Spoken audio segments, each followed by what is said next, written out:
नमस्कार. मी आज आपल्याला आवळ्याचा स्क्यूब बनवून दाखवणार आहे. म्हणजे आपल्याला सरबत पिता येईल. 1-2 स्क्यूब टाकले का सरबत तयार होईल. तेवढ्यासाठी मी हे भांडं घेतलं, आवळे घेतले, पुदिनाचा पानं घेतले आणि कढीपत्त्याची पानं घेतली, ताजी फ्रेश एकदम. हां, आणि मग हे सगळं काढून आणि मिक्सरमध्ये फिरून वस्त्रगाळ करून आणि याच्यात काढून टाकते. मी आता कढीपत्ता टाकते, पुदिना टाकते, आवळ्याचा किस फिरून घेऊ. आता हे दळून झालेले आहे.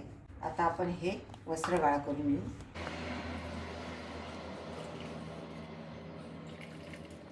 असं वस्त्रगाळच करून घ्यायचं, गाळणीने निघालायचं. गाळणीने गाळलं तर त्याच्यात थोडंफार आवळ्याचं हे जाईल. बघा याचं किती रस निघाला बघा.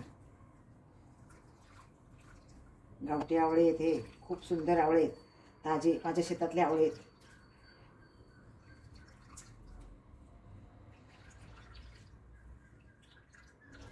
आता हा ज्यूस गाळायची गरज नाही, वस्त्रगाळ झालेला आहे. आपण हा चांगला पिळून घेऊ. आणि हा चौथा आहे ना, हा चौथा पण आपल्याला खाता पण येईल किंवा याला काळं मीठ लावून खायला सुद्धा वापरता येईल.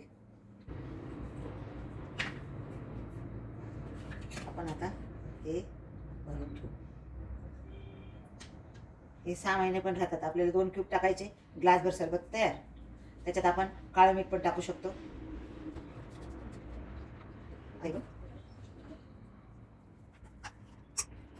आता हे भरून तयार झालं.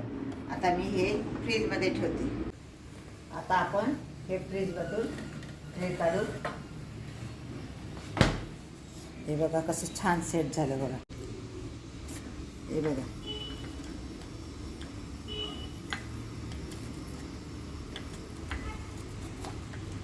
काढून हे 2 क्यूब टाकले की सरबत तयार.